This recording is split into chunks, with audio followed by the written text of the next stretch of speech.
நீங்க திராவிட மாடல் சொல்றீங்க சார். ஆனா திராவிட மாடல் உங்களுடன் ஸ்டாலின்ற தண்ணியோட போய்கிட்டு இருக்கே சார். அளந்து போட்டாங்களா? ஏன் சார்? இல்ல ஆத்துல போட்டாலும் அளந்து போடு அப்படின்னு சொல்லுவாங்க. அதுதான் அந்த திருடிட்டு போயிட்டாங்களாம்ப்பா. அப்படி கம்ப்ளைண்ட் கொடுத்துக்கிறாராம்ப்பா. ம். இது மனுவை கூட யாராவது திருடுவாங்களா? இல்லை சரி, நம்ம ஒரு இடத்துக்கு போகிறோம் அப்படின்னா, ஐயா நீங்கள் ஒன்று இது மாதிரி முன் அனுபவம் இருக்கா அப்படின்லாம் கேட்காதீங்க. பொதுவில் ஒரு திருடன் வந்து ஒரு இடத்துக்கு போகிறா அப்படின்னு சொன்னால் அங்கே வேல்யூபிள் என்ன இருக்குது அப்படின்னு பார்ப்பாங்க. இப்போ ஒரு அலுவலகத்தில் அப்படின்னா டேபிள் சேர் இருக்கும், அதை தூக்கிட்டு போக முடியாது. இந்த பேப்பர் வெயிட்டு, ஸ்டாப்லரு, இந்த பென் ஸ்டாண்டு இதெல்லாம் தான் இருக்கும்.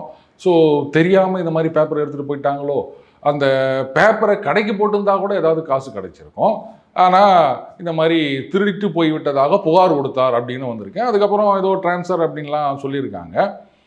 இது வந்து இதுக்கு பின்னாடி ஏதாவது பாஜக சதி இருக்குமோ? நான் சொல்லலை, ஒருத்தர் ஏற்கனவே சொல்லிக்கிறாரு. இவங்களே மனு எழுதி அவங்களே கொண்டு போய் போட்டாங்க. அப்போ இவங்களே எழுதி அவங்களே கொண்டு போய் போட்டாங்கன்னா அப்போ அது தாலுகா ஆஃபீஸ்க்கோ இல்லை வேற அலுவலகத்துக்கோ போயிருக்காது. அப்போ அங்கே இருக்கவர் எப்படி கம்ப்ளைண்ட் கொடுத்தாரு திருடு போயிடுச்சின்னு? இதுவும் செய்தி வந்திருக்குது இல்லை? முட்டு கொடுக்கணும் அப்படின்னு வந்தாச்சுன்னா முன்ன பின்னெல்லாம் யோசிக்க கூடாது, ஏதாவது ஒன்று கொடுத்துக்கினே இருக்கணும். ஆனால் என்னன்னா அந்த முட்டு கொடுக்கறது ஸ்ட்ராங்காக நிற்கணும். இல்லைன்னு வச்சுக்க தளம் போடுறான் பாரு, தொப்புன்னு ஊந்துரும்.